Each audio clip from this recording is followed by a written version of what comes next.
Welcome to Church of God City of Makati. We're glad that you're with us. We will be starting soon. Meanwhile, here are some reminders. Catch our midweek podcast on Facebook, Thursday nights at 7. Communion is every first Sunday of the month. If you wish to join at home, please prepare bread or crackers and grape juice or anything similar. If you wish to give, you may send to our BPI account through bank transfer, GCash, or PayMaya. Thank you and God bless.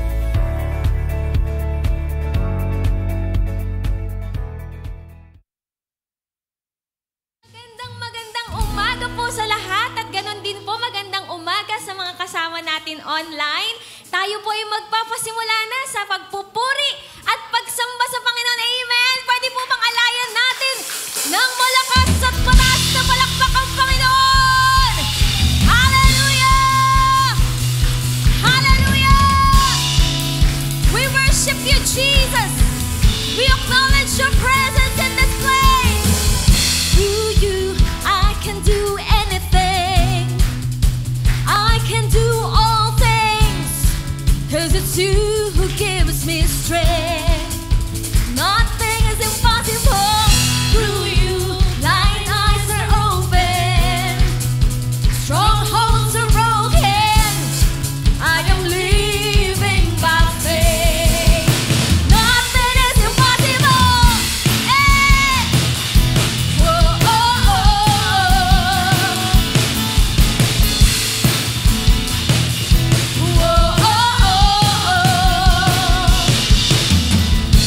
I'm not gonna live by what I see.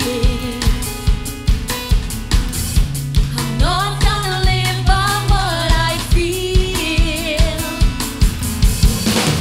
Deep down I know that you're here with me. I know that you can do anything. Through you, I can do anything. Naniniwala po ba kayo doon? 'Cause it's you who gives me strength. Nothing is impossible. Through you, blind eyes are open. Strongholds are broken. I'm living by faith. Nothing is impossible. Hey! Oh, oh, oh, oh. Hallelujah! Oh, oh, oh, oh. I stick to every limitation.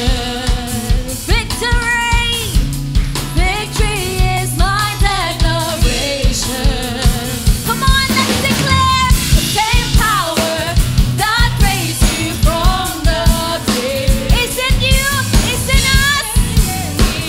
So I will give you praise. To you, I can do anything. Come on, church, I can do all things.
put our trust to you, O God.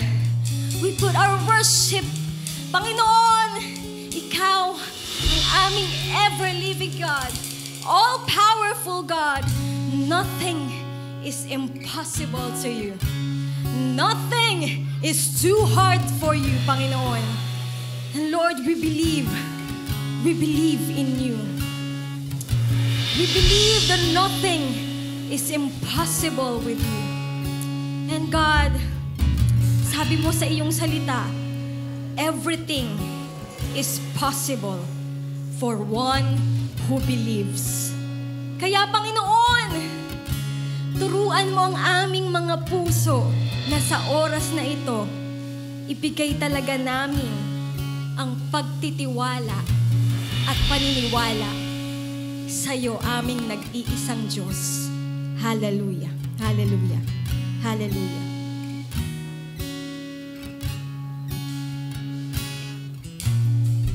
They say this mountain can't be moved. They say these chains will never break. But they don't know you like you do.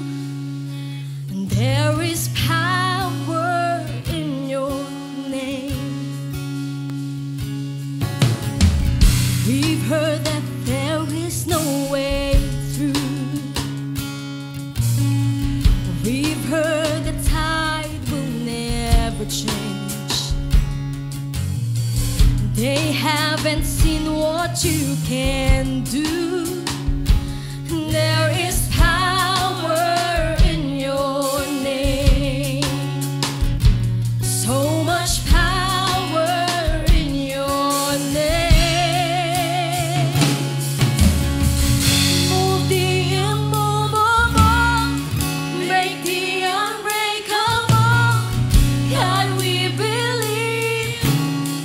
God, we believe for it. From the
from your heart na naniniwala na walang imposible sa Panginoon. Let your heart sing for the Lord. Let your faith arise and sing nothing.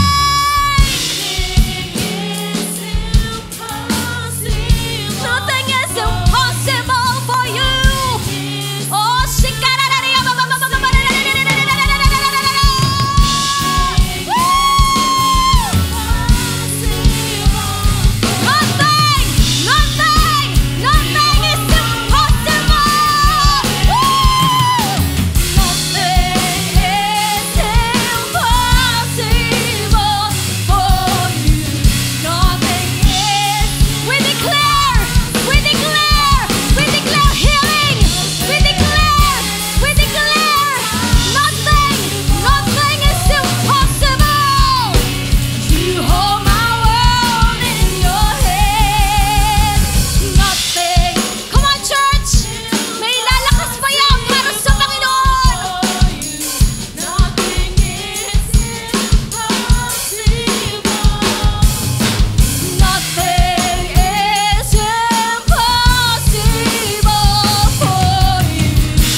tinitiwala, Panginoon namin, ang aming buhay, Panginoon.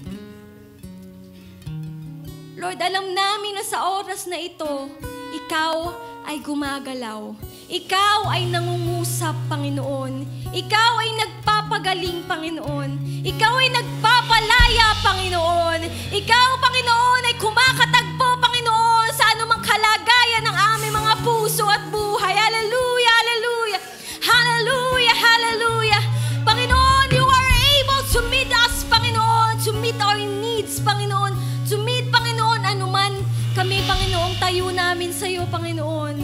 At dalangin namin sa umagang ito, O God, anoint each and every one of us. Anoint our hearts.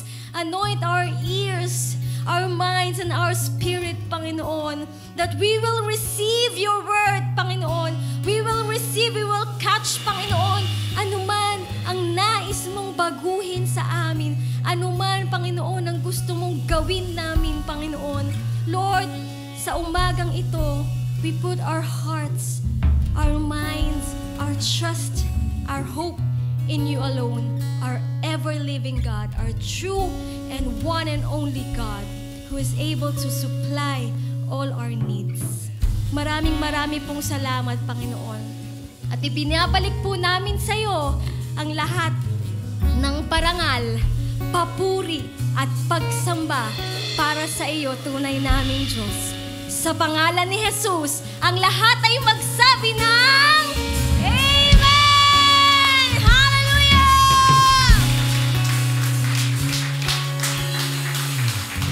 Amen! Isa pa nga pang malakas na palakpak para sa Panginoon! Woo! Thank you, Lord! Sige, bago tayo umupo, pwede bang kaway-kaway naman sa katabi dyan? Hello! Bigyan mo ng magandang ngiti. It's nice to see you today. Pwede na po kayo maupo. Praise God. Amen. Meron po ba tayong mga first-timers? Siyempre, ako po ay excited na makikita yung friend ko from Pasay pa. So welcome ang family ni Ate Cynthia. Hello, palakpakan naman po natin. Taas nyo kamay nyo kung nasan kayo. Ayan, silang apat. Sino pa po ang first time? Ayan, hello kuya. Palakpakan din natin nasa likod. Meron pa? Hello, palakpakan din natin si kuya. Taas kamay mo kuya para makita ka. Yan, praise the Lord. Hi, hello. So, napakabuti po ng Panginoon. Excited ka ba to be in the house of the Lord today? Amen. Sabi ng salita ng Diyos, I was glad when they said to me, let us go to the house of the Lord. Na-excite daw sila na magpuri sa Panginoon. So ngayong umaga nandito tayo at excited din kami na makasama kayo ngayong umaga. Amen ba doon? Hello? Hi, Ate Mitch. Hello. Praise the Lord. Amen. Napakabuti ng Panginoon. Amen po. Ano ba ang biggest dream mo? Pinakamalaki mong pangarap? Yan, baka iba-iba yung mga masasabi natin sa mga pangarap natin kasi may iba't iba tayong pangarap. Pangarap mo ba na maging maayos ang iyong pamilya? Oh, di ba? Number 1, yan, gusto talaga natin yan. Pangarap mo ba na makasama mo na naglilingkod sa Diyos ang iyong pamilya? Amen, di ba? So, meron tayong pangarap para sa ating mga pamilya. Sabi nga po ni Joshua, as for me and my house, we will serve the Lord. As for me and my family, we will serve the Lord. Amen. Alam nyo, itong verse, wag mo munang iyan anak. Si Joshua po, siya yung nagsulat ng aklat ng Joshua. Siya po yung kanang pinag-iwanan, ng pagdadala ng bayan ng Israel out of Egypt into the promised land. Ito po si Joshua at dito sa chapter na ito, makikita po natin na siya po ay matanda na. Malapit na po siyang pumanaw.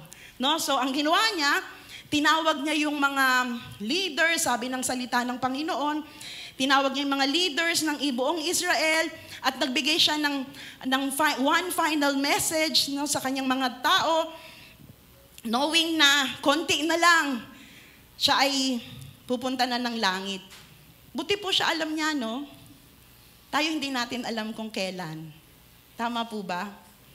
Kahit nga yung matandang-matanda na, sino ba ditong pinakamatanda sa atin? Wala pa naman walang matanda, walang matanda, walang senior dito. Wala. Nagre-react agad, alam agad tuloy. No, di ba? Wala sa ating nakakaalam, pero si Joshua, somehow nararamdaman na niya. No, Ate Ces, nararamdaman na niya at ginawa niya, tinipo niya yung kanyang mga leaders, yung bayan, at pinaalalahan na niya. Una, dun sa chapter 24, 1-13, tinawag niya muna para mag-recommit sa Panginoon. At pinaalalahanan niya ng mga nakabutihan ng Diyos na ginawa ng Diyos sa kanilang bayan. Doon naman sa chapter 24 pa rin, verses 14-27, binigyan niya ng challenge ang mga tao na maging tapat kayo sa Panginoon. binigyan niya ng hamon na magpatuloy kayo sa Panginoon, mag-serve kayo sa Panginoon. At sa kalagitnaan nung verses na yan, from 1 to 27, mababasa natin doon sa verse 15, sabi niya, para sa kanya, sabi niya, but as for me and my family, but as for me and my household, we will serve the Lord. Napaka-famous nito kasi madalas binabanggit po ito. At dyan po yung titingnan natin ngayon, ano ba yung mga dapat gawin para ang isang tahanan ay maging maayos na makasunod sa Panginoon. Ano po, ito po yung tinatakbo natin ngayon. Nandito na po tayo sa 3M3N natin, yung vision ng ating church sa pagiging maayos. Nasa ika-6th week na tayo, no po, ng pagiging maayos. At alam ko po, naniniwala po kami sa leadership ng COG, City of Makati, na meron talagang ginagawang pag-aayos ang Diyos sa ating mga buhay. Amen po ba yun? No po, na tayo ay paganda ng paganda, tayo ay paayos ng paayos, dahil yun sa biyaya at tulong ng ating Panginoon. Amen po ba doon? Thank you, God. So tayo po muna ay lumapit sa Diyos sa panalangin. Shall we all come to God in prayer? Let us bow down our heads and acknowledge the Lord's presence. We are grateful to you, Holy God, Holy Spirit, for your moment this time. Ikaw po, Lord God, ang kumausap sa iyong mga anak. Binubuksan po namin humbly ang aming mga puso at isip sa iyo. Allow us, Lord, to not only hear you, but allow us to be able to listen to you, and that we will be able to understand what you want us to understand, the Lord, in your word. And Lord God, as we understand, we'll be able, Lord God, to walk on them, oh God, that we will be able, Lord God, to have a transformed life, isang maayos na buhay, isang maayos na pamilya. Dinala mo kami dito, hindi aksidente. Ikaw, Panginoon, ang naglayon ng oras na to para sa bawat isa sa amin. Kaya inaalaw ka namin, Lord, na kumilos sa aming kalagitnaan in a very special way. In Jesus' name we pray. Amen and amen. Pwede bang palakpakan po natin ang Panginoon? Thank you, God. Yan po ang ating titulo. Ngayon, isang maayos na pamilya, at magbibigay po ako ng 4 na paraan na makikita din natin sa salita ng Panginoon para paano ba natin pag nagmamaneho, anong tawag doon? I-mamaniobra. Ano tama ba yun? I-apply. O sige, apply. Yung salita ng Diyos para maging maayos ang ating mga pamilya. Kasi pangarap mo yon, tama ba? Nangangarap ka na maging maayos palagi pamilya natin. Amen ba doon? Praise God. So una, remind about the goodness and faithfulness of God. Yan po yung una. Remind about the goodness and faithfulness of God.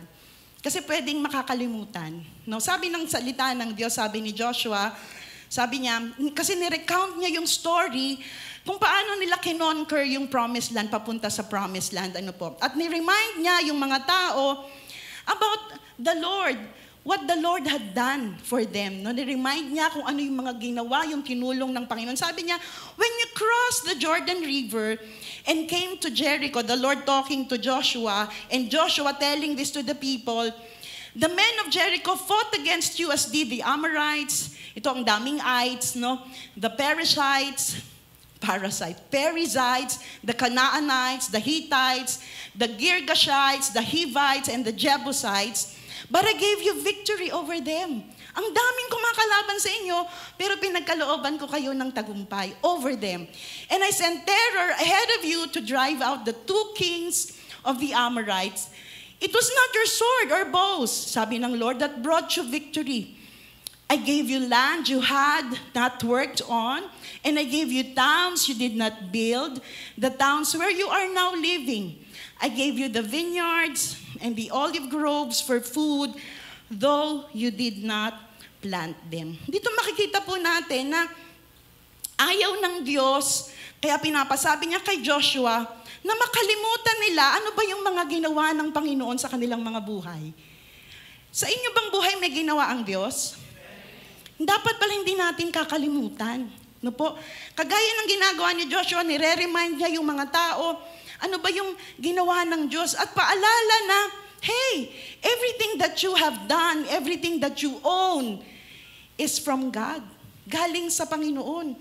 Kung kayo man ay yumaman, kung kayo man ay nagtagumpay, nakapasa, no? Kung ano man ang inyong ine-enjoy sa kasalukuyan, galing yan sa Panginoon. No, si Lord daw ang nagbigay, siya ang nagbigay ng victory. Ano man yung naging laban nyo ng mga nakaraang araw, kanino man kayo tawag ito, bunong braso, no? Nanalo ka doon, nagtagumpay ka. Si Lord daw ang nag-enable sa iyo na magawa yun. Kasi pala, kapag nagsimula na tayong sabihin na, galing ko kaya, ang taas na kasi na pag-aralan ko, ang dami ko kayang yaman, malakas ako. Kapag nagsimula na pala tayong i-own yung victory na si Lord ang nagbigay, pasimula na pala yun ng pag-unti-unti nating pagtalikod at paglamig sa Panginoon. No? Mahalaga pala lagi na nire-remind natin ang sarili natin, Lord, sa'yo to. Ikaw nagbigay nito, Lord. Ikaw nag-enable nito, ikaw nagbigay sa akin ng lakas. Ikaw nagbigay ng tagumpay sa amin. Kapag ganun pala, ang ginagawa natin na sandalan yun para tayo ay makapagpatuloy sa ating Panginoon. Has God blessed you? Diba? The Lord has blessed us. Sige, pakiclick mo nga sunod. Okay, we are to remind our families, remind your family of the goodness and faithfulness of the Lord. Amen ba? I-remind pala natin ang ating pamilya. No, unahin natin sa pamilya natin. Paano ba naging mabuti at tapat ang ating Panginoon? Kagaya ng ginawa ni Joshua, no, sa kanyang mga tao sa Israel. Magandang bagay na re-review natin yung nakaraang victories natin sa ating mga anak. Sa ating mga pamilya, yung mga blessings. Sila nga sinulat pa nila eh. Paano sila pinakitaan ng kabutihan at katapatan ng Panginoon, pinasulat nila. Bakit? Para ma-remind yung mga susunod na henerasyon. Kasi sa kanila, nagbabasa talaga, ano bang nangyari nung dati? Babalikan nila yun at makikita nila yung kabutihan ng Panginoon. Sa buhay po namin, kagabi, tinanong ko yung anak ko kasi may mga moment po na may mga nare-remember akong nangyari habang sila ay lumalaki. Tapos pagtatanungin ko sila, sabi nila, hindi namin tanda. Kaya ito tinanong ko. Baka kasi gano'n na naman ang sagot na parang ako lang yung nakakaalala. Hindi nila natatandaan. Parang mga significant events. Sabi ko kay David muna, anak, naalala mo ba na merong diagnosis sa'yo, munti ka na mabulag? Yung po si panganay, nung grade 5 po siya, sabi niya kagabi, nung grade 5 po ako, Nay. Nung grade 5 po kasi siya, sabi niya, Nay, alam mo, ang nakikita ko lang sa blackboard yung gitna. No po, yung tabi, na daw blurred. So sabi ko, talaga na kaming mag-asawa. So dinala ko siya sa PGH, sa specialist. At ginawa po doon, tiningnan yung, merong sa kanyang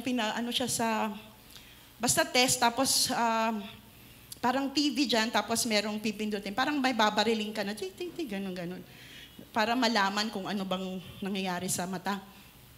At may pumasok na bata at sabi nung ayan, glaucoma yan, nabulag na, sabi niya. Yun yung, hindi ko pa alam kung ano yun. Ano ba yung glaucoma? Search naman si nanay, hanap sa internet, ano ba yan?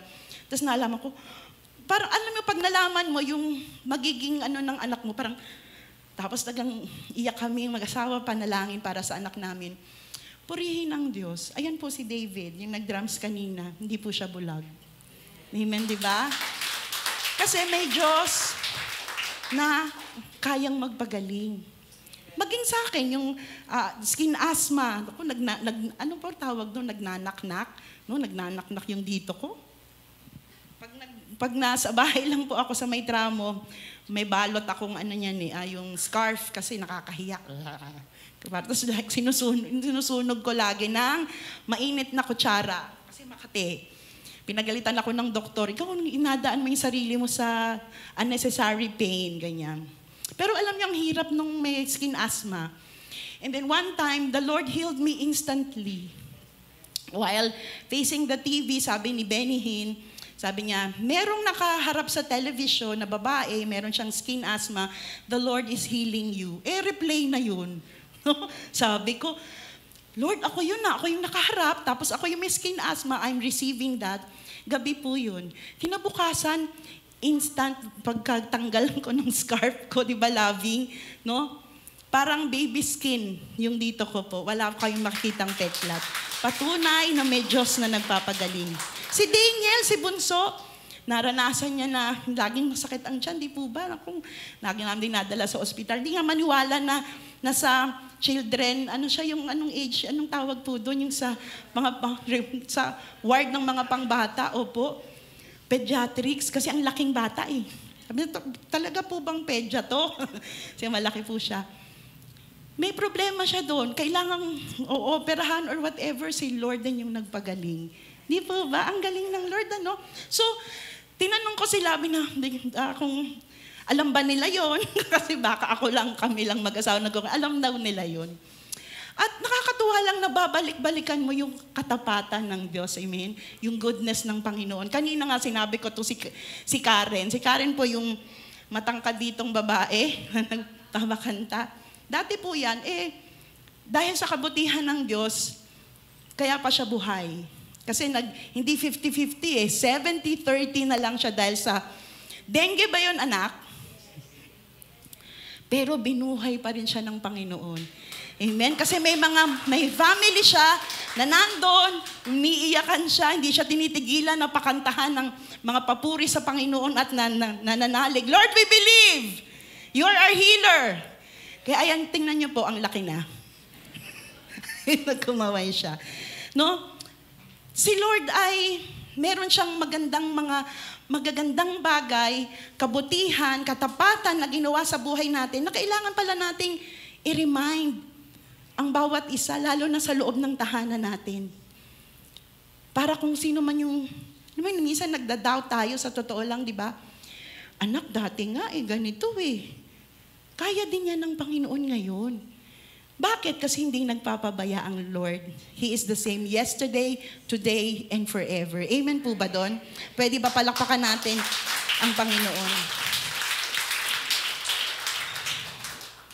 Kapag na-practice natin yung good memories ng blessings ng Panginoon, sandalan pala yun para hindi tumalikod sa ating Panginoon. Has God been good to you?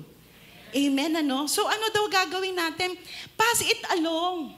Ipasa natin.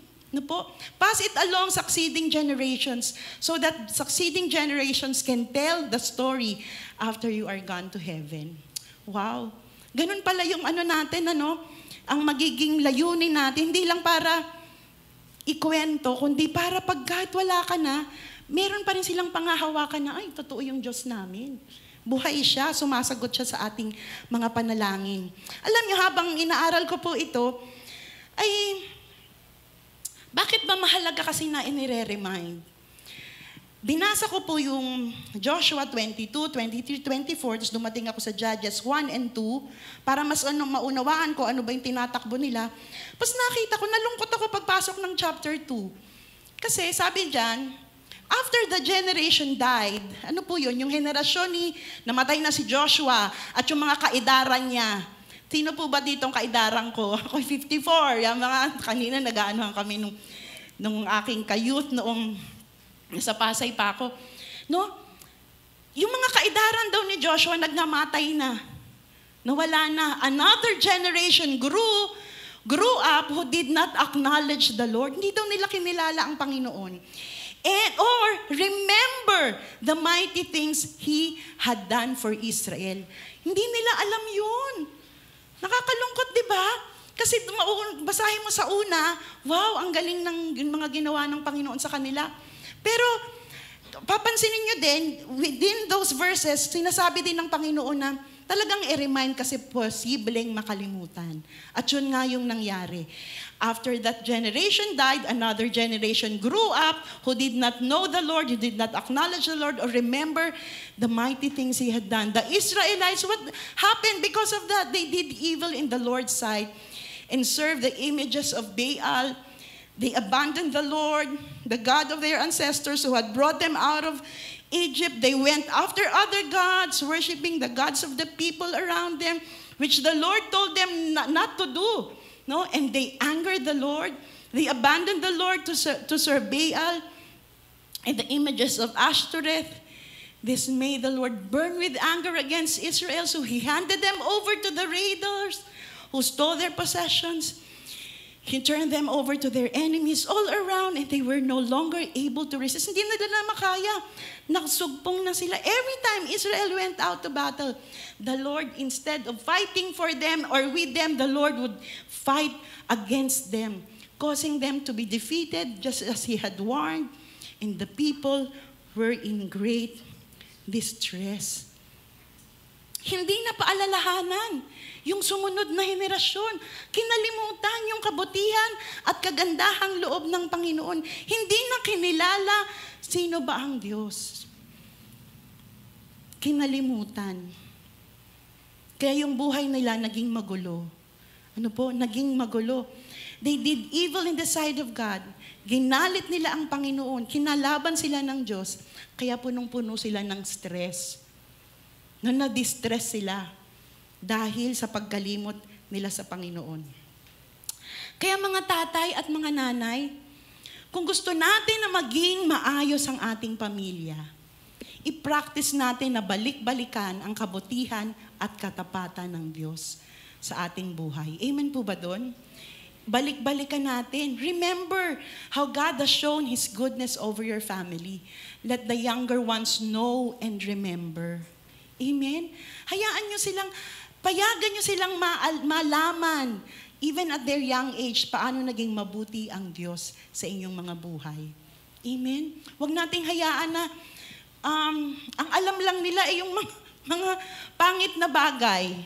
I-remind natin sila na, hey, mabuti ang Panginoon sa ating pamilya. Amen po ba doon? Balik-balikan ang kabutihan at katapatan ng Diyos sa ating buhay. Amen? Alam ko madaming bagay na ginawang mabuti ang Diyos sa buhay mo. Minsan cloudy pa ngayon. Kasi parang nahirapan kang mag-isip kasi nasa gitna ka ng unos. Hindi mo makita yung drawing, hindi mo makita yung magandang mga ginawa ng Panginoon. Alam mo, minsan nabablind kasi tayo na parang dumadating tayo sa kalimot. Kapag nandun tayo sa nililiglig tayo, mas nakikinta natin ng mas malaki yung problema kaysa yung nagawa na ng Diyos. Sa totoo lang. Pero sinasabi ngayon sa iyo ng Panginoon, anak, mas malaki pa rin ako sa kung ano man ang kinakaharap mo. Huwag mong kakalimutan yan. Andito ako para sa iyo. Amen? Pangalawa, na dapat natin gawin, be intentional in worship. Sabi ng salita ng Diyos sa 24:14a, now fear the Lord, sabi ni Joshua, fear the Lord. Kapag iniisip natin yung salitang fear, usually ang tao, ang nagiging dating sa kanya, ay yung manginginig sa takot, yung matinding terror, no, pag sinabing fear. Pero sa biblical concept po, itong salitang ito ay mas malawak. Mas malawak yung word na fear, pag sinabing fear the Lord, mas malawak yung scope nito. Ang ibig sabihin nito is to have such a deep respect for God. For God, that we want to please Him in all we do. Yun pala yung fear of the Lord. We have deep respect for God na gusto natin matuwa siya sa atin palagi. Ano po? Matuwa siya sa atin. And because we have deep respect for God, nagiging careful tayo sa mga pang-araw-araw nating activities? Tama ba? Nagiging maingat tayo sa mga pinapasok natin. Maingat tayo sa mga ginagawa natin kasi meron tayong aware tayo na may paggalang tayo sa Lord at gusto natin na masunod natin siya. Tama po ba? Hindi yung may takot tayo sa iyo, warde-warde lang buhay natin. Hindi, kasi meron kang paggalang sa Panginoon. At kapag ganon, kapag ganito ang takbo ng bawat araw natin, nagiging masamyong handog ng pagsambayan sa Panginoon. Natutuwa ang Panginoon kapag na-acknowledge natin siya, gusto natin siyang ma-please sa mga ginagawa natin, nagiging mabangong samyo sa harapan ng Panginoon. Kapag ganito yung takbo ng bawat araw natin, naa-attract yung pamilya natin sa mga gawa ng Panginoon. Naa-attract ang pamilya natin, doon sa mga mga ginagawa din natin na matama sa harapan ng Panginoon. We get to share with them, yung pagsamba din natin sa kay God, na dahil ginagawa natin ng maingat yung araw natin, pagsamba natin yung sa Panginoon, at nakikita yun ng pamilya natin, ng mga anak natin, ng kasama natin. They get to see na nagiging intentional tayo na ipakita na gusto nating i-please ang ating Panginoon. They get to see, our children get to learn to have deep respect for God also. Our children, our family get to learn paano ba yung magsamba sa Panginoon. Our family get to learn to pray. Nakikita nila tayong, they will get to learn to sing also, to read the Word. Dahil nakikita nila sa atin na meron tayong paggalang at gusto nating i-please ang ating Panginoon. Maganda pala na maging intentional po talaga tayo sa ating pagtuturo at pagpapakita ng kahalagahan ng ating pagsamba sa Panginoon. Sabado pa lang, nire-ready mo na yung mga anak mo, yung family mo. Bukas linggo mag-ready kayo. Mag-ready tayo. Matulog ng maaga. Pero ngayon, pagtanungin natin, asan na yung mga anak mo? Puyat, sis, puyat.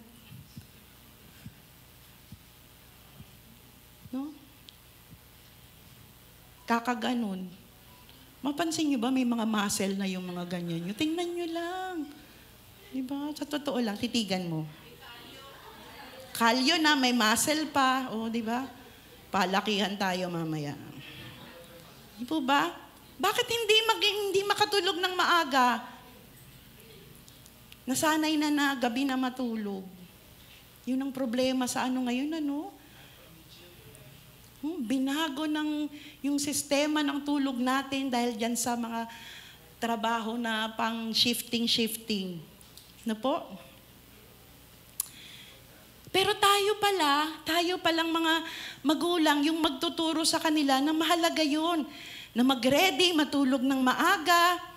Kasi yung Sunday, yung ganitong pagtitipon, culmination po ito ng pagpapasalamat natin sa ginawa ng Diyos sa buhay natin nung Monday, Tuesday, Wednesday, Thursday, Friday, Saturday. Kasi may ginawang mabuti si Lord nung Monday, Tuesday, Wednesday, Thursday, Friday. At kapag linggo, sama-sama tayo ng mga anak niya na itinataas yun sa Diyos. At natutuwa doon ang Panginoon. Amen po ba? Ikinalulugdan nyo ng Diyos na tayo ay, we bring the sacrifice of praise unto the house of the Lord. Lagi namin yung kinakanta dati. Tapos yung iba pa, may dala pang basket ng offering, di ba? Kayo din ba sa mga churches? We bring, excited pag linggo, may dalang mga mangga, saging. Kung sa probinsya pa, mga bigas-bigas, buko. We bring the sacrifice. Excited, kasi naging mabuti ang Panginoon. Yung ganun ko po, hinihila ko yung buko, yan. Di po ba? Excited tayo. Excited tayong sumamba sa Panginoon. At alam niyo, napakalaki ng papel ng tatay. Sino po dito mga tatay? Taas nga ang kamay. Parang nahiya pa. Yan. Napakalaki po ng part niyo para sumama ang ating mga anak sa panambahan. Sabi ng isang tawag ng survey, when a mother comes to Christ, her family will join her at church only 17% of the time. Ang konti, Pero nagjo-join pa rin. But when a father comes to Christ, his family joins him 93% of the time. Wow, Meron palang malaking effect pagka si tatay ang nakakilala sa Panginoon. Alam niyo, nakakita ako ng larawan na ito. Matagal na panahon na to 1959, po. At makikita natin dyan, ready yung family to go to church. Si ate, mami, tapos si tatay nakaupo lang. Hindi siya ready. Parang ayaw niya. Actually, ayaw niya Naka-robe pa nga siyang pantulog. Pero si Bunso sabi niya, tatay, parang gusto ko tuloy dito na lang din. Di sasama si daddy. Di ba? Ganun yung basa ko dun sa Tinitingnan.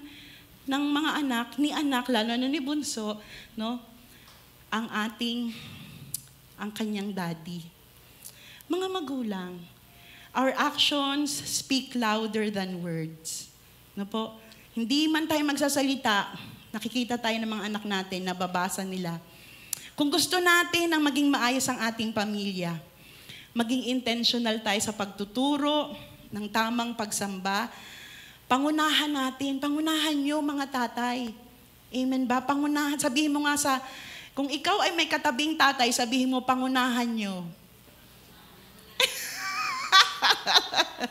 Pangunahan nyo. Ano yun? Yakakin nyo sa church. Yung inyong pamilya. Yakagin nyo sa church. Sabay-sabay na pumunta sa church. Amen ba? Yakagin nyo na mag-pray. Yakagin nyo na mag-Bible read. Yakagin nyo na sumamba sa Diyos. Pero pwede mong sabihin, wala, huli na matatanda na, di na ako pinapakinggan Alam nyo, natutunan namin kapag dun sa every first and third Sunday, meron tayong parang mini conference seminar na hindi pala huli ang lahat. Amen? Minsan kasi may narinig ako, wala, matatanda na sila, hindi pa huli ang lahat.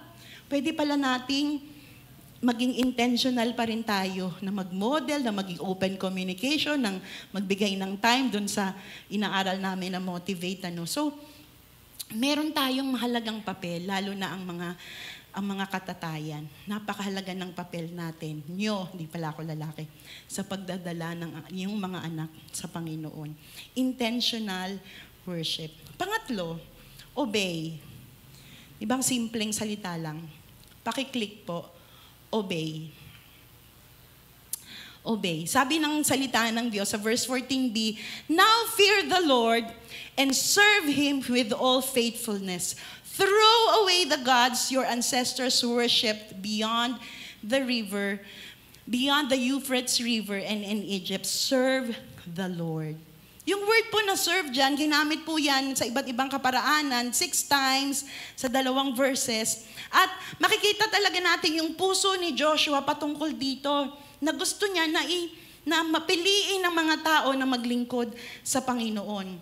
Kaya niya dinagdagan nung salitang with all faithfulness, ng buong katapatan. Ano po bang sa original ang all faithfulness? Ito po ay to be firm, stable, grounded, and established. Yun ang ibig sabihin ng faithfulness. Maging firm, stable, grounded. Alam nyo, hindi pa bago-bago yung isip. No? Anong tawag dito? Bawi, tas okay. Hindi okay. Oo, pwede. Hindi. Stable, firm, established in the Word of God. Clinging to God. Sa Diyos kumakapit. Kapag ang isang tao ay firm, stable, grounded, and established in the Word, siguradong magbabago ang kanyang buhay. Amen po ba? Siguradong may pagbabago. Siguradong may pagsunod sa Panginoon. No? Kasi merong word. Willing siya na ialis yung anumang Diyos-Diyosan na nasa buhay niya, willing siyang ialis yun sa kanyang buhay. Dahil nakikita niya yun na sinasabi ng salita ng Panginoon. Iaalis niya yung mga bagay na magpapapigil sa kanya para makasunod sa Panginoon. Hindi yun yung gusto niyang sundin. Gusto niyang sundin yung salita ng Panginoon. Alam niyo na, merong regalo sa akin si Bunso na libro ni Billy Graham. Makapal po yun, niregaluhan niya ako nung anniversary ata o birthday ko, di ko na matandaan. Nabasa ko po doon, merong testimony ng isang nakareceive ng libro ni Billy Graham. Isa po siyang prisoner, nakakulong po siya. Sabi niya, ako ngayon ay bagong nilalang na kay Kristo Jesus. Sabi niya dun sa testimony niya. Dati nabubuhay ako na punong-puno ng ang dami-daming magazine dito sa selda ko. Mga pornographic magazine. Sabi niya, ito ang binabasa ko palagi. Pero nung nakakilala ako sa Panginoon, sabi niya, kung bisita ka dito sa selda ko, wala na yung mga pornographic magazine, tinapon ko na. Makikita mo, iba't ibang versions ng Bible at iba't ibang mga Christian magazines. Nung una, sabi niya, hindi ko maintindihan ano ba yung binabasa nila, ano ba yung sinasabi diyan sa Bible. Pero sabi nung isang kabrother ko na nandito din sa kulungan, sabi, mag-pray ka kasi muna bago ka magbasa. Naalala ko tuloy yung sabi ni Pastor nung Sunday, di ba? I-ask natin yung help ni Holy Spirit para mas maunawaan natin. Ganon din daw yung sinabi sa kanya, mag-pray ka muna bago ka magbasa para ma-enjoy mo. Sabi niya, aba, nag-pray ako bago ako magbasa. At ito, na-enjoy ko siya. Na-enjoy ko yung salita ng Panginoon. Nauunawaan ko na si Lord, dinala ako dito, no? Kahit na nakakulong ako, dinala niya ako dito to slow me down. Maybe He was living a fast-paced life. No po? Sabi niya, the Lord brought me here to slow me down and to unti-unti umalis sa gawa ni Diablo sa buhay ko. No? Saan niya yun nakuha? Sa salita ng Panginoon. Kaya sabi niya, salamat kay Jesus. Naniniwala ako na yung conversion ng taong ito, yung pagbabago ng taong ito ay totoo. Nung siya ay nakakilala sa Panginoon.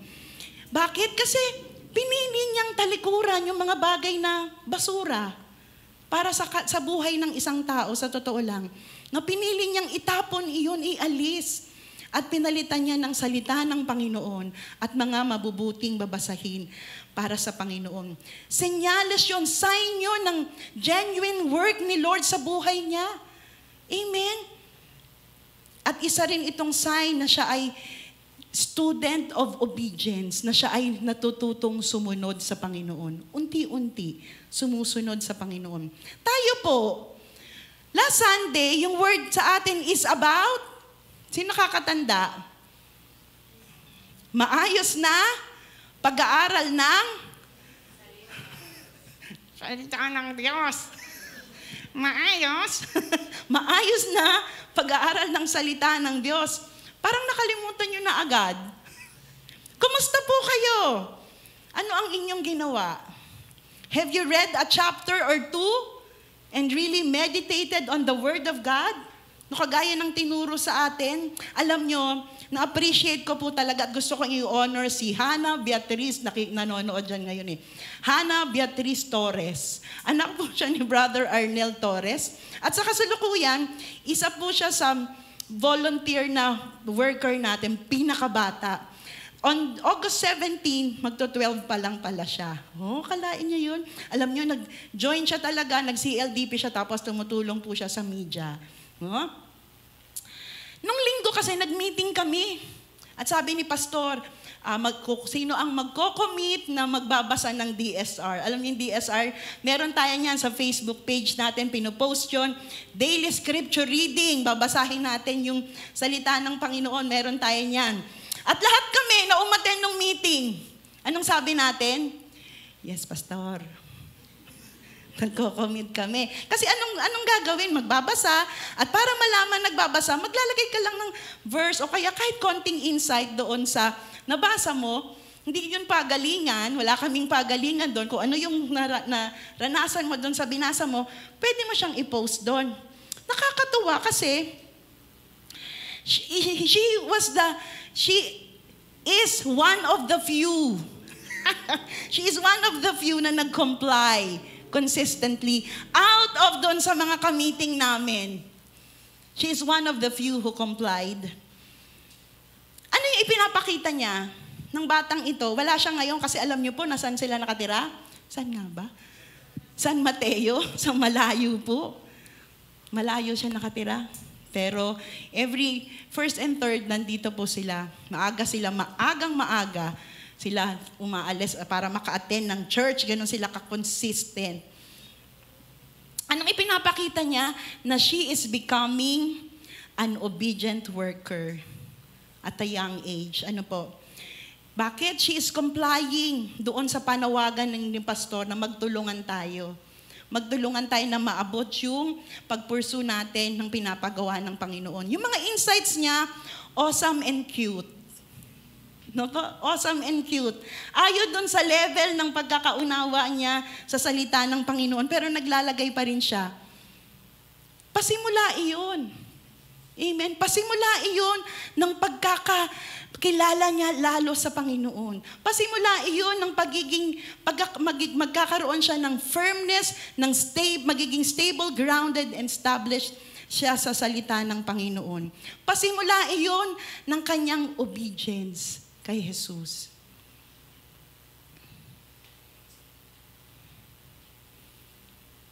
Narinig mo na yung preaching na ito, na palagi tayong mag-word.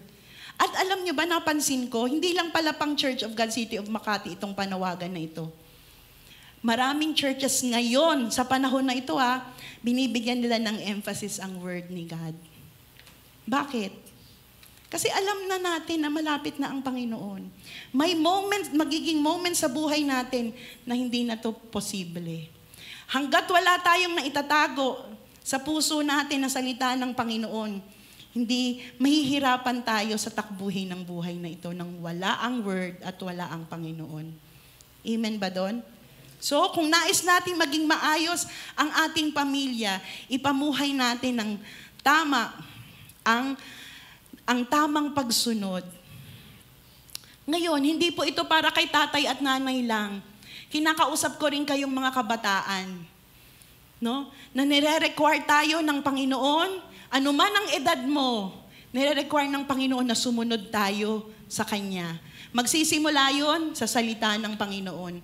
Mauunawaan natin na ito pala yung kalooban ng Panginoon sa ating mga buhay. Nagsisimula yan sa pagsunod natin sa Panginoon. Kasi nire-require niya tayo na alisin ang anumang uri ng Diyos-Diyosan, no, na humihiwalay sa atin sa Panginoon. Pang-apat at huli, serve. Sabi sa verse 15, but if you refuse to serve the Lord, then choose today whom you will serve. Would you prefer the gods of your ancestors? Serve beyond the Euphrates? Or will it be the God of the Amorites in whose land you now live? Sabi ni Joshua, but as for me and my house, but as for me and my family, we will serve the Lord. Dito sa verse na to, binigyan ni Joshua ng pagpipilian yung mga tao. Pambihira na binigyan pa, hindi pa niya sinabi, dapat piliin nyo talaga. Hindi, binigyan niya pa rin ng option yung mga tao, ng choices. Una, sabi niya, first, piliin nyo na ang totoong Diyos, the true God. Then, kung hindi pa rin magbago yung isip nyo, edi piliin nyo yung dating yung Diyos. Balikan nyo. Sino yun? Yung Diyos ng araw, yung Diyos ng buwan, yung Diyos ng river, ng darkness, yung Diyos ng fertility at sexual pleasure na makikita dyan sa mga sinasabi niyang Euphrates, gods of Amorites, ito po yun sila. Bakit? Kasi hindi naman talaga natin mapipilit, hindi namin mapipilit na mag-serve ka sa Lord. Hindi ko kayo mapipilit, hindi kayo mapipilit ng nino man na maglingkod sa Panginoon. Ikaw ang gagawa ng choice na yan. Amen? Ikaw ang gagawa ng choice na yan. Ikaw ang pipili ng choice na yan. Kung ayaw mong piliin yung totoong Diyos, then go back to the false gods. Walang level ground. Hindi pwedeng gitna ka lang. Walang di ganun. You either choose to serve the true God or you choose to serve the not true God. May mga tao na pinipili nila yung pleasures ng mundo.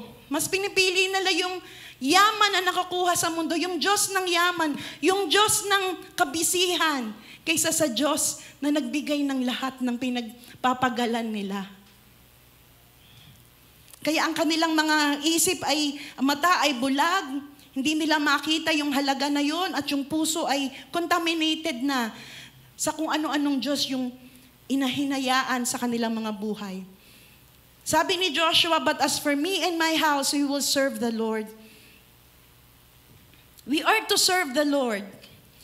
And we are to do everything that we have, the powers that we have, to see that our family follows us. No po, na ang pamilya natin susunod sa ating pagsunod sa ating Panginoon. Alam niyo, nung nung further, ay meron pong 3 matatandang tao na pinarangalan, no? Hall of Faith. First time po ito in the 75 years of COG in the Philippines. First time na nagparangal sila ng 3 tao. Una, 92 years old, si Bishop Vicente. No? Naabutan ko pa po yan sa Pasay. No? Pag may mga convention, kaya tuwang-tuwa ako nung nakita ko siya sa ulit. Hall of Faith.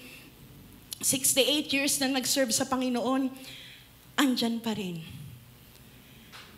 Si Dr. Mark Lehero, si Ninong Mark, no?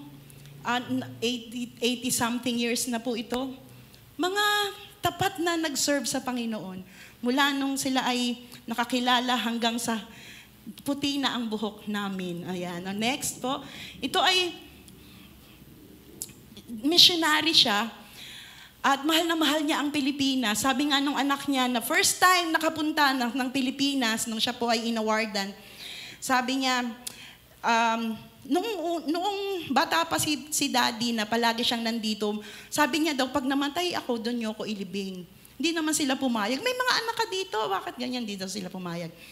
Tapos nung napunta siya sa Pilipinas, nito lang, nung further, sabi niya, now I know why Daddy loves the Philippines so much. No? Kamahal-mahal pala talaga tayo, no? So, itong mga taong to, bakit ko sila sinabi share ngayong umaga? Kasi, hey, mga senior na to, pero nagpapatuloy pa rin sila sa Panginoon. Sabi nga ni Dr. Mark Lehero, walang resignation sa ministry. No? Hindi resignation walang retirement, no, sa ministry. Kasi kahit nasaan ka, maglilingkod ka pa rin sa Lord Hindi kailangan nakikita, hindi kailangan yung alam mo yun, church per se. Kung nasaan kang lugar, ano man yung ginagawa mo doon, paglilingkod mo yun sa Panginoon. Amen? Ganun po yung ginagawa nila, hindi yung titigil, mga kapatid. Sabi ni Matthew Henry, serving the Lord involves serious godliness. No, yung seryosong pagiging totoo, pagiging maayos. Seryosong pag-aayos. Ganun po pala yung pag-serve natin, pag-serve sa Panginoon. At sa panahon ngayon, kailangan natin ng mga henerasyon na kagaya kay Joshua. Joshua generation. Mga generation na kahit anong mangyari, maputi na ang buhok, tumutuloy pa rin sa Panginoon. Hinahamon ko kayo ngayon ng mga kabataan na narito. Huwag niyong, hindi sayang ang buhay kapag ka na kay Kristo. Amen? Hindi sayang ang buhay kapag na kay Kristo. Amen? At anong meron kapag ka tayo ay sumunod sa Panginoon? Una, each of us must personally decide to serve the Lord.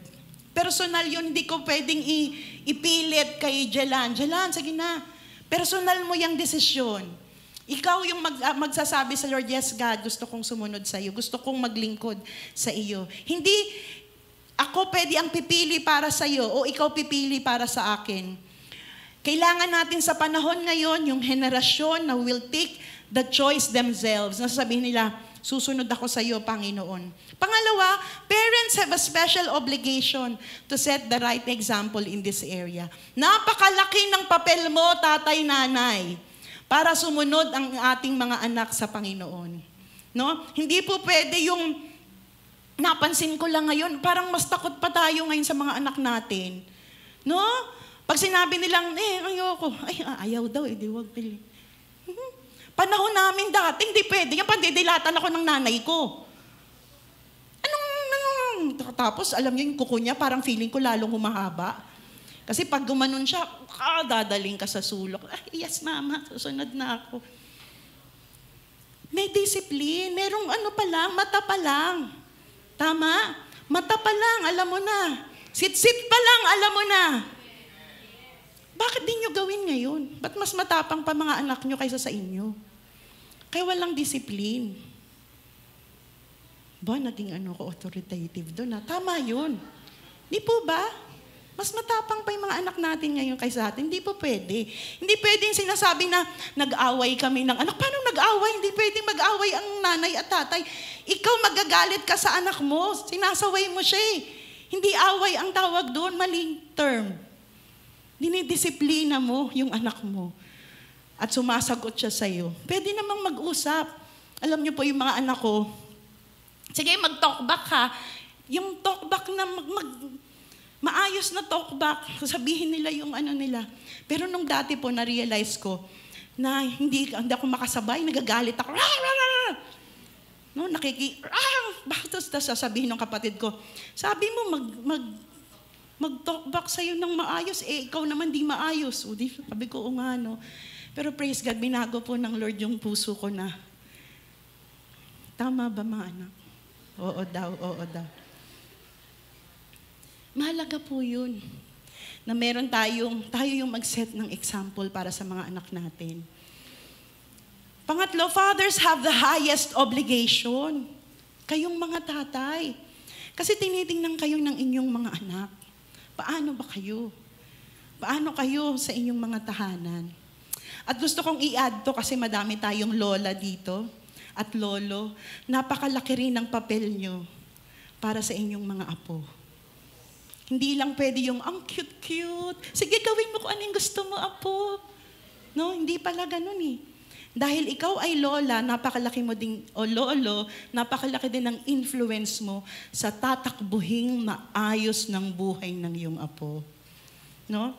So, hindi pwede yung cute-cute lang. Spoiled sa apo. Nandiyan ka para ituwid yung maling pamamalakad ng anak mo, hindi yung diretso ka sa apo kasi mali din yun. So, tuturuan mo din, i-guide patungo sa Panginoon, sa tamang at maayos na buhay sa Panginoon. Kaya kung nais natin na maging maayos ang ating pamilya, piliin natin na mag-serve sa Lord. Paki-click. Amen. Alam ko po mahirap yung challenge na ito. Kasi madami sa atin nakakalimot doon sa kabutihan at katapatan ng Panginoon, sa totoo lang. Madami sa atin, nakakalimutan natin yung tapat at mabuti ang Diyos. Kaya hindi tayo nagiging intentional sa pagtuturo at pagpapakita ng pagsamba sa Diyos. Kaya hindi natin naipapamuhay yung tamang pagsunod. Kaya nahihirapan tayong piliin na mag-serve sa Diyos. Alam nyo, si Jesus, palagi siyang nag-set ng example. Napapansin nyo ba yung mga hari, kung kayo ay nanonood ng mga pelikula na may mga hari-hari, yung mga hari o kaya yung mga president, yung mga leaders, kapag may gera, anong gagawin nila? Sila ba'y nauuna? Hindi, nagpapadala sila ng pwedeng mamatay sa gera. Di ba? Pero si Jesus, siya yung sabi ng salita ng Diyos, siya ang King of Kings and Lord of Lords, hari ng mga hari. Siya yung willingly, binigay niya yung sarili niya para lumaban sa kaaway, para itubos tayo, ibigay ang kanyang buhay. Nang sa ganon, ikaw at ako ay magkaroon ng maayos na buhay. Para ikaw at ako ay magkaroon ng maayos na pamilya. Inunahan ng Panginoon. Ginawa na niya. No? Kaya tinatawag niya tayong maging matapang at intentional din para sa pag-aayos ng ating pamilya. Dahil dyan, ang hirap naman pag mag-isa ka lang, di ba, na lumalaban para sa pamilya mo. Tama po ba? Mahirap pag ikaw lang mag-isa. Kailangan natin yung buong family na ilalaban natin yung pag-aayos para sa Panginoon. Ilalaban natin. Hindi tatay lang o nanay lang. Kasi mahirap lumaban kapag mag-isa ka lang nag-e-effort. Ulitin ko. Mahirap lumaban kapag mag-isa ka lang nag-e-effort. Tama po ba? Ako na lang palagi. Ako na lang palagi dito sa church. Ako nakaka-receive ng lahat pagdating sa bahay. Ang hirap lumaban pag mag-isa ka lang nag-e-effort. Mahirap sa anak pag ikaw lang mag-isa nag-e-effort ng pagiging matuwid. Mahirap para sa nanay. Mahirap para sa tatay. At alam nyo, bakit ganon? Kasi nanlalamig si tatay. O kaya nanlalamig si nanay. O kaya nanlalamig si anak. May problema. Kaya hindi maayos eh. Kaya hindi tayo makatayo ng tama. Alam nyo, nung pinagpe-pray ko to nung Saturday ng umaga, habang nandyan po ako, nire-review ko siya, Lord, paano ko ba ito ilalanding, itong sermon na ito? Alam nyo, bigla lang nag-drop sa mind ko, candles. At the Lord reminded me, kapag sa Christian wedding po, napakahalaga ng kandila. At ine-explain po iyan. At meron po akong yung sample ngayon. So, kailangan ko po ng volunteers. 3 po. Sana yung 2 ay mag-asawa. Tapos yung isa kahit hindi. Meron po ba dyan? Go-volunteer. Isang walang asawa nga. Tapos isang sige na, please lang, tulungan niyo ako. Kasama ko ka ngayon sa sermon ko. Jet, ikaw sa yan tayong mag-asawa. Sa totoong buhay po, mag-asawa sila. Si Ate Dada at si Kuya Nick. Ito si Jet. Dito ka anak sa gitna. Ayan. Tapos mamaya kakailanganin ko to. Alam nyo dun sa wedding, pagka may yung wedding. Isa sa part ng seremonya ay yung candle ceremony. At bago pa magsindi ang mag-asawa, si gitna sinisindihan na niyan, symbolizing that this is the candle from God, si Lord John. At ang mag-asawa, sasabihan sila ng pastor, sige, sindihan nyo na yung kandila nyo. Sige po, sabay kayong magsisindi. Sabay nyo pong sisindihan. Sabay nilang sisindihan, papalakpakan na kami. Mag-wedding, wedded na sila. Pero, doon sa preaching nung sa ceremony na ito, may mga pagkakataon daw sa buhay ng mag-asawa, at totoo yan, naunawaan ko yan, na may pagkakataon na dumaranas ng panghihina ang isa sa kanila. Halimbawa, asawang lalaki.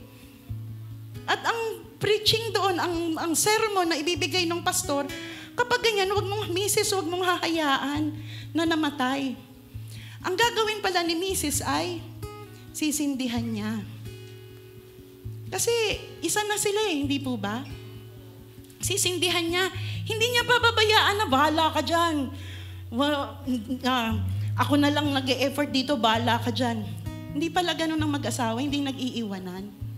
Amen? Hindi mo pababayaan kasi madami siyang pinagdadaanan hanggang nawala na. Aandap-andap. May isang tutulong. Minsan, ang nanay naman, ganun din ang nararanasan, no? Wala hanggang mamatay na. No po, kasi hirap ng laban ng buhay ng nanay, tama po ba? Ang gagawin pala ng asawa, ang lalaki, ay, nahihirapan yung asawa ko. Bugbugin ko nga to. Hindi ganun ang gagawin ng asawang lalaki. Ano daw ang dapat gawin?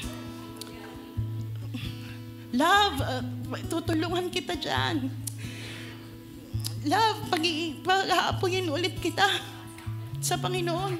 Pero may pagkakataon, pareho silang, dito nga po kayong 2, pareho silang dadanas ng pagsubok sa buhay na maangyayari, mamamatay. Pareho. Sa sobrang hirap ng buhay. Ang gagawin pala ng mag-asawang to kapag gano'n nangyari, sisindi ulit sila sa Lord. Lalapit ulit sila sa Panginoon para muling-uling magkakulay, magkailaw ang kanilang bahay. Meral ko lang.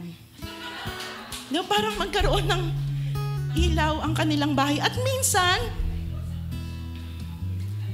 pwede bang makahingi ng mga kabataan dyan? Kailangan kong tulong nyo. Sige, sino? 1, 2, 3. Minsan, si mga anak, kailangan ng, sindi muna kayo sa tatay at nanay, hindi kay Jesus, no? Si tatay, nanay, makukuhanan sila ng baka mo si Jelan. Harap kayo doon, mga anak. No po? Di ba ang saya lang kapag lahat may ilaw? Pero minsan dumadanas ng problema ang isang anak. Nahihirapan, namamatay, nahihirapan. Ang gagawin pala ng mga magulang, nating mga magulang, hindi natin sila pababayaan, bala kayo dyan. Ang titigas ng ulo nyo hindi kayo sumusunod sa akin. Hindi po.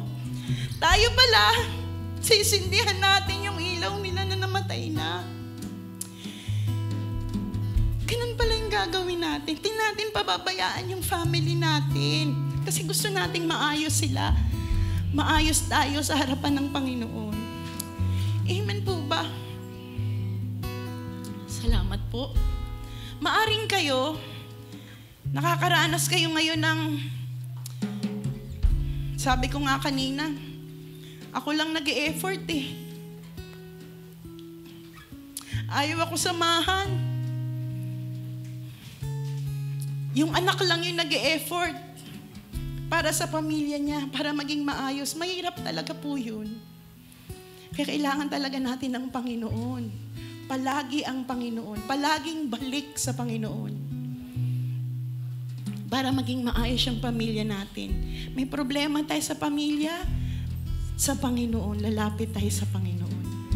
Hindi kasi siya mangiiwan. Alam natin yun. Palagi kong sinasabi. Ikaw ang magde-decide na iayos mo mismo yung sarili mo para yung pamilya mo susunod din sa'yo. Lalo na kapag tatay ka. Pero nandyan yung tulong ng pamilya mo, hindi ka mag-iisa. At higit sa lahat, nandyan ang tulong ng Diyos sa'yo at sa akin. Amen po ba doon? Pwede ko po ba kayong anyayahang lahat na tumayo? At kung kasama mo ang pamilya mo ngayon, gagawa tayo ng kagaya ng ginawa ni Joshua, ng commitment muli sa Panginoon. Sama-sama tayong lalapit sa altar ng Diyos. Sabihin natin, Lord, gusto naming magpaayos sa'yo. Kung ikaw naman ay nag-iisa ka lang, wala dito ang pamilya mo, hinahamon pa rin kita na ilapit mo yan sa Panginoon. Sabihin mo, Lord, gusto kong maging maayos ang buhay ko para sa pamilya ko. Amen ba doon? So binubuksan natin ito ha. Hindi kayo lalapit dahil sinabi ko lang. Gawin yung commitment, sabihin nyo sa Lord, Lord, gusto ko yung pamilya ko magiging maayos sa'yo. Ilalapit kami, tatay, nanay, mga anak, if you have that. If you are a mother and you have just your kids with you, ilapit mo yan sa Panginoon. Kung mag-asawa lang kayo, ilapit mo sa Panginoon. Kung ikaw lang mag-isa, ilapit mo pa rin sa Panginoon dahil muli kong sasabihin, hindi mo makakaya nang wala ang Panginoon. Magpakumbaba po tayong lumapit sa Panginoon. Sige po tayo ay umawit as we do. We are opening the altar for you to come as a family. Sige, hawakan mo yung pamilya mo, yung mga anak mo, magsama kayo. Kung yung iba na tinatawagan ko kayo, lalapit tayo sa Panginoon. Gagawin natin para sa Panginoon. Kunin nyo yung sambahayan nyo. Kunin nyo yung pamilya nyo. Sama-sama tayong lumapit sa Lord. Thank you, Jesus. You hold my every moment. Alam nyo si Lord yung healer. You Kaya niya tayong pagalingin. Seas. Hallelujah, hallelujah. You walk with me through fire. Yes. And heal all my disease. I trust in you. I trust in you. Sing, I believe. You're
Lord, para sa pamilya namin, para sa individual na buhay namin, sa mga trabaho namin, Panginoon, sa mga pangailangan namin, sa kagalingan namin, O God. Matatagpuan namin lahat sa iyo. At napakapalad namin, Panginoon, nakilala ka namin sa panahong ito. Tulungan mo pong henerasyong ito na hindi ka makalimutan. Na patuloy kaming lumalim sa pagkakakilala sa iyo, Panginoon. Ang mga pamilyang nagpunta dito sa harapan, Panginoon, mga individual na hindi nila kasama ang pamilya nila, Panginoon, Lord, katagpuin mo yon at maging totoo na mas maging firm, established, grounded, Lord, in you.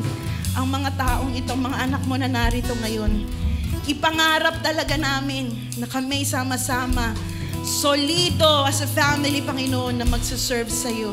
Solid, Panginoon, na kilala ka namin, Panginoon, kahit nasa ang parte man kami, Panginoon, ng mundo, O God. Alam namin sa puso namin, God. Anak mo kami. Kilala ka namin. At di mo kami pababayaan, iiwanan man, O God. Purihin ka, Lord God. Maingat namin binabalik lahat ng papuri at pasalamat sa iyo sa tanging pangalan ng aming Panginoong Jesus. At ang lahat ng anak ng Panginoon ay magsabi ng malakas na